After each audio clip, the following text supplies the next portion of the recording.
Hello and welcome to my YouTube channel.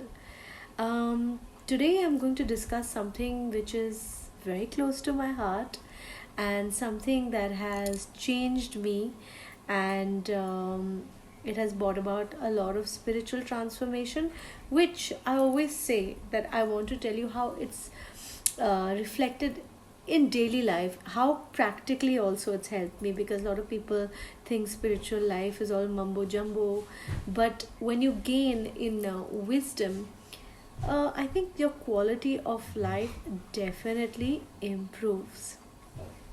So do watch this video till the end and do like and subscribe if you like the content that you hear. So, how did this little place called Rishikesh take my soul? Um, I'm a person, I'll give you a little background on me. I've been an actress and I had to leave acting in 2008 because I suffered a nerve injury, and my face was, yes, it was not in looking good. I've had to have surgery to correct that. But all that later. Let's focus on Rishikesh at the moment. So this was during the time of COVID, and I was sitting all cooped up inside my house, and I was recovering from COVID. I had been an actress and I had to leave acting. I had done some corporate jobs, and my last job was in 2018 after I'd left acting. And Suddenly COVID came and we were all locked up in our houses, and unfortunately I got COVID. I was very ill and not feeling good. My bones were paining. And if anyone knows Bombay life, we were all stuck in our buildings, not able to move around freely. And I chanced upon Instagram this uh, advert for a yoga institute that was teaching yoga for an entire month. It was a course for a month at a pretty decent nominal rate. And I was like, hey, wow, 1 month, the price seems right, everything seems good. And sitting here in my hellhole, I'm without a job, I don't know what to do with myself, I'm at crossroads in life, I don't know what, my personal life is a mess, everything. And I was like, what, this seems like the perfect thing to just go away for a few days and just chill. And I also wanted to go away from my house, the same environment which I had been in from so long. And so I took this trip, and I can't even begin to tell you, on so many levels it started changing me. um, I first saw the crazy itinerary. The first thing which was so challenging for me was we had to all get up at 5 o'clock in the morning, and I didn't know this, but we had to share the room. Okay, this is something, as an actress and as a person, I'm pretty cagey about. I didn't really want to share my space with anybody. So, well, that was one of the things. I had to share space with some unknown girl who was from Bengal. Yes, and I was telling you how this new place and this new itinerary started challenging me in many, many different ways. First was the physical challenge of waking up in the morning, the mental challenge of getting along with a new person given my background and everything. I started pushing my boundaries here, which hadn't happened to me for a really long time. And as I started challenging myself, I saw myself grow, and then having so many people along with you witnessing your growth was very healing, and acknowledging the things that you were good at, understanding the things that that you were not so good at. You compared and you learned that way through this experience. So Rishikesh gave me this opportunity to congregate with people from different walks of life, challenge myself. So sorry for the cuts, but I have two big dogs at home that keep coming in the middle.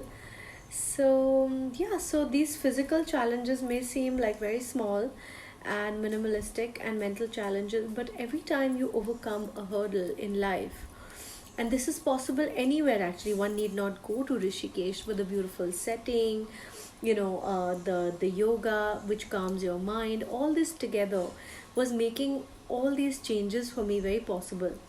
The problem is, in our daily lives, we don't challenge ourselves. We prefer to stick to the comfort zone. So, till we are pushed to the brink, we don't take ourselves out of our comfort zone.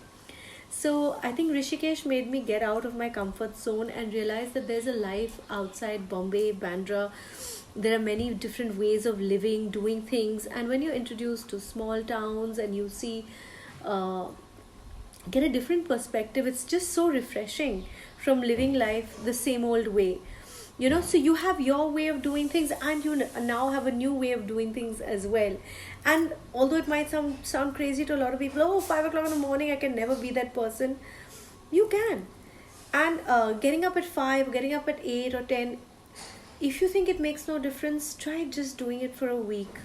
But with a sense of purpose. You've got to have a sense of purpose behind it. Don't do it randomly. Add some meaning, add some purpose to it. Like today, I don't do the yoga at 6 o'clock in the morning, but I do get up early in the morning to feed my dogs and to do the Surya, the arg to Surya. So the reasons may be different, but you get a head start. A clear head in the morning. It's by no means something small. Those small minimalistic changes do add to your to your personality, and you get that can do attitude, which wasn't there for me, at least before. I was so challenged by life the way I usually saw it in a place like Bombay, that I couldn't think of other ways of life. I didn't do so well as an actress because I had the nerve injury, and also somewhere I had this big headed way of looking at life, like this is the way, this is the only way. If this way is not possible, then then there's something wrong with the system. This yoga not only gave me flexibility physically, it gave me flexibility mentally, as crazy as that seems. Another really magical thing that happened to me in Rishikesh, continuing with that space, is I did panchkarmas for the first time in my life. And people think it's mumbo jumbo, but when you physically clear the clutter from your body, definitely the first thing it affects is your mind. While I can't physically explain that transformation within my body to you, it's something that you need to experience as a person yourself. When you go through that transformation, only then you can understand what I'm talking about. So, for me, this journey was really magical. And the Panch Karmas again gave me, I think they say that in Vedas they don't say it, but somewhere it's kind of suggested that our emotions are stored within the body. So doing the Panch Karma literally frees up that emotional clutter within your body. All our emotions, they say, are stored in different places in the body. If it is to believe, then I definitely felt it. I felt a sense of purging, and a sense that a lot of the old experiences, whatever they had to teach me, they had. And now I need not store them within my body. And grievances, I found myself letting go of grudges, and letting go of maybe bad experiences. We've all had them more easily with this newfound flexibility, with this purging. So this combined together was really magical for me. I started experiencing the beauty of life, noticing the small wins, and how those small wins are far more important than what we think we should actually get or achieve. It's not bad to dream, it's not bad to want things in your life and have ambitions for yourself, but to get stuck that achieving that is the only way to happiness is somewhere a very skewed thought process. Anyway, I do hope you like this series. For now, I'm stopping here. I'll be continuing with the part 2. Do tell me if you like this, and don't forget to like and subscribe. Thanks a lot for listening.